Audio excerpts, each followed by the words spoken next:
Those who know the right questions must reach those asking the wrong ones, and sometimes even the lost. I protect my identity because truth has a body count. Welcome to the Anarchist File. I've got a little story for you. Once upon a time, reality was something you touched, something you tasted, something you bled for. It wasn't filtered. It wasn't cropped. It didn't need 108 OP. Reality didn't ask for your likes, it asked for your presence. And now, you live in a simulation so well-dressed, you forgot it's fake. That's not poetic. That's diagnostic. You have an entire generation of people chronically overstimulated, spiritually hollowed, emotionally allergic to friction, living inside a reality that isn't real. Curated by screens, performed for optics, and validated by strangers. And they call that a life. They call that a vibe. You ever wonder why nothing feels real anymore? Why memories don't stick the way they used to? Why people take 300 pictures on vacation and don't remember the smell of the air? It's because they didn't live it. They captured it. They fed the machine instead of feeding the soul. We've got teens filming their first kiss instead of feeling it. People taking iPad videos at funerals like grief, ISNT, valid endless it, S captured in landscape mode. We've got guys proposing with a drone hovering overhead like romance has to be ready for YouTube. What we're doing is replacing reality with representation. We've outsourced meaning to optics. Real moments are now raw footage. Memories aren't sacred anymore. They're raw assets for the feed. And somewhere between the snap and the story, the human being evaporated. Gone. Replaced by a digital stand-in, a persona, a profile, a shell. And you know what? Most of you are okay with that, because being real is dangerous. It's clumsy, it's slow, and worst of all, it doesn't get engagement. You ever talk to someone under 25 in person? Not in a group chat. Not on FaceTime. In person, watch the fear in their eyes when they can't rehearse. Watch the anxiety when there's no filter to hide behind. No edit button, no text bubble delay. It's not just social awkwardness. It's a kind of psychic vertigo. Like they're waking up on stage with no script, no lighting, and a live audience staring. Because that's what happens when you raise a generation on performance instead of presence. You get brilliant mimics with no center. You get kids who can quote TikTok therapists by the paragraph but don't know how to say "I am hurt" out loud without emojis. You get people who can dance on camera but can't cry in front of a friend. Who can write the perfect tweet thread on grief but ghost you when you actually grieve. You know what that is? That's not connection. That's you're cosplaying life. You're role-playing emotion. You're auditioning for a role you already live in. And the algorithm rewards it. You get points for being aesthetic, for being eloquent, for making your breakdown beautiful. There's an entire economy built around stylized sadness. Perform your pain the right way and you get likes, you get shares, you trend. But what happens when the camera's off? What happens when there's no one watching? Nothing. Because you've built your sense of self on perception, not reality. You've confused being seen with being known, and that's the lie. That's the core lie of screen culture. That being visible is the same as being alive. Spoiler, it's not. You are not your engagement metrics. You are not your angles. You are not your audience's reaction. You are not a brand. You're a person, and that used to mean something. But we've raised a generation who thinks authenticity is a marketing strategy, who confuse vulnerability with virality, who believe that unless it's posted, it didn't happen. And if it did happen but nobody saw it, well then, what was the point? You don't even live your life for yourself anymore. You live it for the mirror of other people scrolling. You live to be perceived. You want to know why you feel empty? It says, because you are outsourcing your meaning to a machine that doesn't care about you. You are curating your existence for an audience that will forget you 5 seconds after you vanish from their feed. That's not connection. That's self-erasure. You've mistaken screen time for soul time, and the price is your sanity. You ever wonder why scrolling feels like eating fast food when you're already full? It's because your nervous system, S&T, hungry for more content, is starved for meaning. It wants weight, context, continuity, but instead it's force-fed disembodied fragments, faces, opinions, sounds, trauma, thirst traps, hot takes, no resolution, no narrative arc, no humanity, just content. And you think that's normal? You think your nervous system is supposed to be this fried, this fragmented, this flooded? You think brain fog is just part of adulthood? You think your inability to finish a book, or sit through a film, or focus during a real conversation is a you problem? It's not. It's system failure. You've trained your cognition to exist in 12-second loops. You've turned your frontal cortex into a juggler with ADHD and a caffeine addiction, force-fed a diet of infinite novelty, and then you wonder why reality feels slow and unbearable. You know what that is? It's withdrawal. You're detoxing from digital dopamine every time you try to be present.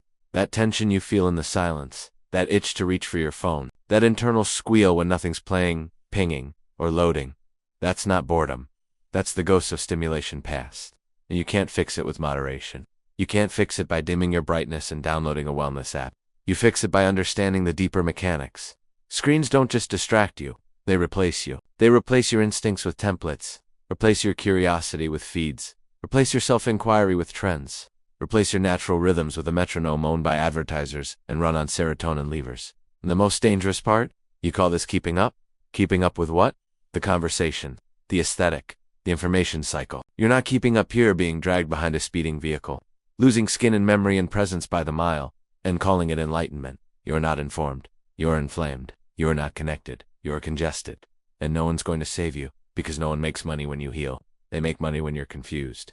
When you're microdosing anxiety between bursts of escapist fantasies, they need you to hate yourself just enough to buy things, but not enough to opt out. That's the algorithm's ideal citizen.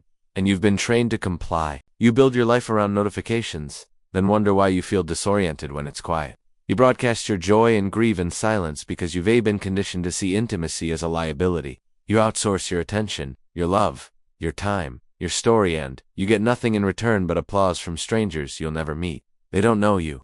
They never will. And yet you chase that validation like it's oxygen. You let it rewire your relationships, your desires, your priorities. You know how insane that is? You let software built by people who wouldn't attend your funeral dictate how you love, how you show up, how you define your worth. And you still call that connection? It's not. It's simulation. It's synthetic affirmation manufactured by platforms that exist solely to monetize your longing. They noticed you were lonely, then built a product around it. They watched your identity crack under social pressure, then gave you tools to curate a version of yourself that was more palatable, more predictable, more algorithmically promotable, and you thanked them. And you posted a story about it. Captioned it, healing. You are not healing. You are optimizing. Optimizing for visibility, for likes, for surface-level cohesion. Meanwhile, your deeper self is rotting in storage. Unchecked, unheld, unheard. You forgot how to sit with it. You forgot how to trust your own rhythm, your own face, in the mirror, your own intuition that hums under the static. You think you're just too online? Like it's a joke? It's not a joke. It's a nervous system crisis. It's a collapse in cognition. It's the erosion of presence disguised as modernity. And everyone's doing it, so it feels normal. But normal is killing you. You're not supposed to be this overstimulated. You're not supposed to need a ring light to feel seen. You're not supposed to narrate your entire life to people who do not care about you. You're not a channel. You're a human, but you forgot. Because the screens convinced you that performance is reality, and you believed them. Because the alternative, being alone with your unfiltered self, was too unbearable. But guess what? You can come back. Not to who you were.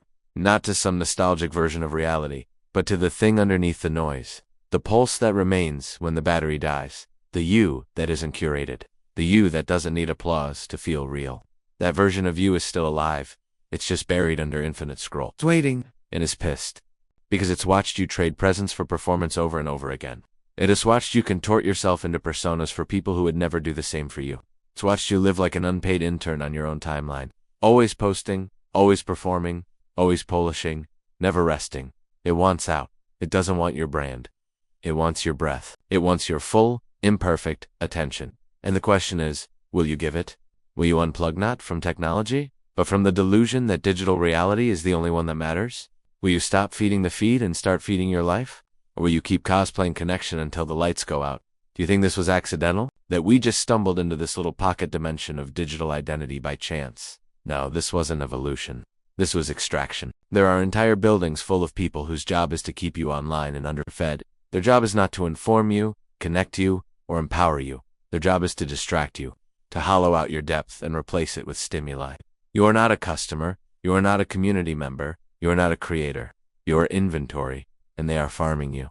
Every like, every share, every scroll delay, every profile view, every second you pause on a video data, not for your benefit, not to improve your experience.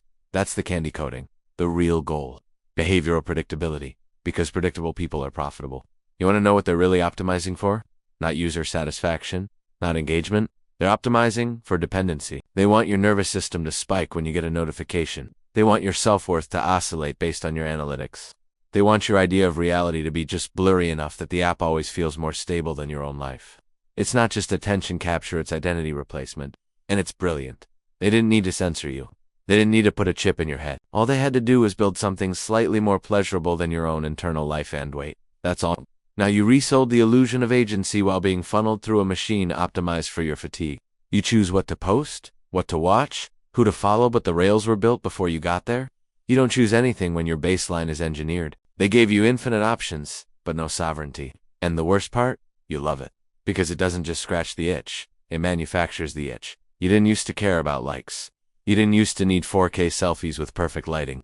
You didn't used to check your phone before even sitting up in bed. You didn't used to narrate your day like a content calendar. They taught you all of that. Subtly, slowly, elegantly. And they monetized your obedience. And now you can tell if you like something because you like iTor, because the algorithm taught you to. You don't know what's yours anymore. You're spiritually rented. Everything you believe, want, fear, identify with, it's all been filtered through a system that profits when you're because people who know themselves are hard to control. People with inner stillness aren't reactive. They don't jump at the bell. They don't retweet just because they're angry or scared. They move differently. So the system targets stillness. It makes sure you never sit long enough with a thought to own it. Never spend enough time off the feed to rewire your instincts. It keeps you in fight or scroll mode, so you become programmable, and you don't even know it's happening. That's the elegance of the trap. You think you're the architect? You think your scrolling patterns are personal? You think your outrage is authentic? You think your desire to build a platform is a mission, not a symptom? It's not. It's architecture designed to displace sovereignty with simulation. Your emotions are not your own. They've been hijacked. And you're not even mad about it because they gave you an audience, because they let you build a community. But here's the secret. A community that disappears the second you log off was never real. That's not belonging, that's behavioral residue. They gave you connection with a kill switch. They gave you presence with a power button, and you called it home. You built your sense of value on engagement metrics owned by companies that could erase you tomorrow. You speak in terms of reach, visibility, traction. You think in algorithmic cadence. You dream in grid layout. You're a sovereign being reduced to a persona on rented land, and the rent just went up. The content game doesn't stop. You either keep feeding the machine or you become obsolete. You either post through the pain or disappear into the algorithmic abyss. Because nobody cares about your silence unless you package it. Nobody cares about your evolution unless it's a carousel post. Nobody cares about your grief unless you format it correctly. So you keep performing, even when it hurts, even when you don't believe it, even when you want to log off forever. Because logging off isn't safe. It's economic suicide. It's a social exile. It's career sabotage. So you stay. You keep selling versions of yourself to people who don't love you, hoping one day the machine will reward your loyalty with a little freedom. It won't, because that's not the model. The model is addiction, predictability, digital feudalism, and the only way to win is not to play, which is the one thing the system never taught you how to do. So how do you leave the screen world? Not just physically? Not just some unplugged 4-weekend LARP where you delete Instagram, hike for 36 hours, then post about your digital cleanse like a reformed vape addict? No, actually leave it. Mentally, because you don't escape the simulation by logging off. You escape by remembering what it replaced. And rebuilding that brick by brick, ritual by ritual, thought by thought. Let me tell you what they won't. You don't need a platform. You don't need visibility. You don't need to be seen, known, branded, or trending to be alive. You need presence. And presence isn't marketable. It doesn't scale. It doesn't get you followers. It doesn't come with a monetization strategy, but it's real, and it's yours. And the second you choose it over optics, the game collapses. The spell breaks. Because when you're present, you're dangerous. You become immune to the attention economy. Your value can't be manipulated. You stop performing and start inhabiting. And they can't track that. They can't profit off your silence, your eye contact, your full attention in a room that doesn't have Wi-Fi. They can't sponsor your stillness. So what do? You start small. You let your life be invisible again. You have conversations no one sees. You experience joy that doesn't need a caption. You make dinner and don't take a picture. You cry and don't text anyone about it. You fall in love without performing the fall. You reclaim your narrative from the feed, and it's going to hurt. Because the validation withdrawal is real. You're going to feel irrelevant. You're going to feel like you're disappearing. Like no one's watching. Good, that means you're finally here. Because presence starts where performance ends. You can't have both. You either live, or you post about living. You either feel, or you format. Choose one. And when you choose presence, when you stay in the awkward, the quiet, the slow, the friction-filled reality of a life not designed for applause, something wild happens. You start to heal. Not with apps. Not with mantras. Not with blue light glasses and Pomodoro timers. You heal by becoming whole again. By letting your identity expand beyond the algorithm's preferences. By remembering that your worth has nothing to do with reach, views, likes, shares, or comments. You are not a product. You are not a brand. You are not an asset in someone else's marketing funnel. You are a soul, in a body, living a story that does not need to be televised to matter. And every time you choose real life over the lens, you reclaim an inch of sovereignty. And it compounds. That walk you took without music, that dinner you didn't document, that memory you made that no one else will ever see, that's wealth. Real wealth. Not fiat, not crypto, not status tokens. Soul wealth, stored in the only place they can't reach. Your body, your memory, your lived experience. No one can screenshot that. No one can scrub it for data. No one can use it to sell shampoo. It's yours. And that's the revolution. Not to burn it all down, but to starve the illusion. You go so deep into presence that simulation can't follow. You'll become a person who cannot be captured, who cannot be contained by an interface, who cannot be rendered into metrics. Someone with depth, weight, mystery, the kind of human the machine can't predict. You want to win? Be ungovernable by software? Be spiritually incompatible with the attention economy. Be the anomaly the algorithm can't model. Be the one who doesn't flinch in silence, doesn't panic when not perceived, doesn't twitch when unvalidated. Be so fully yourself, so fully embodied, that performance feels like betrayal. And you'll notice something. The more real you become, the more synthetic everything else looks. The more you return to the rhythm of your own life, its misguidance, its mundanity, its inconvenient beauty, the more absurd screen culture appears. You'll look around and see people sprinting toward nothing, screaming into voids, optimizing for things they can't explain. You'll feel compassion for them, sure, but you won't envy them, because you'll have what they lost. Not status, not clarity, not enlightenment, just this, right here, right now. Uncaptured, undocumented, unreplicable, real. You've made it this far. That means something. It means the part of you that remembers, the part of you that still aches for what is real, unfiltered, uninterrupted. That part isn't dead. It's just been buried under thousands of hours of noise. But now you've heard yourself again. Not the online you, not the persona you. The you that doesn't need to perform healing to be worthy of rest. The you that doesn't need to tweet your sadness to make it valid. The you that doesn't need a filter to be beautiful, or a niche to be intelligible, or a platform to be powerful. You don't need to be an aesthetic. You don't need to be a brand. You don't need to be known to matter. You just need to stop outsourcing your attention to machines that benefit from your disorientation. You need to stop measuring your life in feedback loops designed to exhaust you. You need to remember that presence is the rarest resource in the digital age. It's more valuable than money, more rebellious than deep platforming, more subversive than hot takes. It is the one thing they can't replicate, clone, train, monetize, or sell. Your attention is sacred. Your attention is creative energy. Your attention is your life's architecture. So where you give it, that's your religion. That's your kingdom. That's your future. Give it wisely. Give it to things that grow you, that challenge you, that nourish you. Give it to friends who won't unfollow you if you're quiet for a week. Give it to a lover who doesn't need you to perform intimacy to believe it. Es real. Give it to silence. Give it to the trees. Give it to the book you can't quite finish. Give it to the awkwardness in the room, the conversation with your dad, the song that makes you cry. Give it to your body, your breath, your boredom, because what you attend to truly attend to's you become. And if all you attend to is content, you become a shadow. You become noise. You become something so digitally fluent, so endlessly pliable, so platform optimized that you forget what you sound like when no one's listening. That's the danger.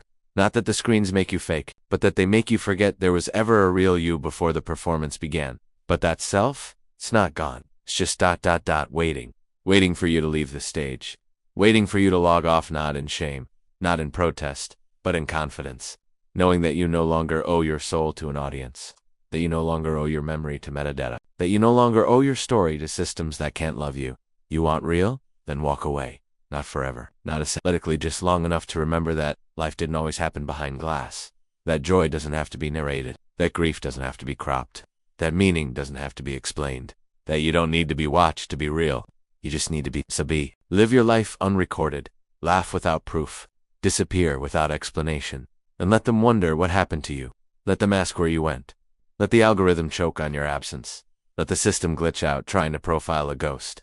And if they ever ask what made you leave, just say this. You finally remembered what it feels like to be human. The story isn't over. This was the Anarchist File.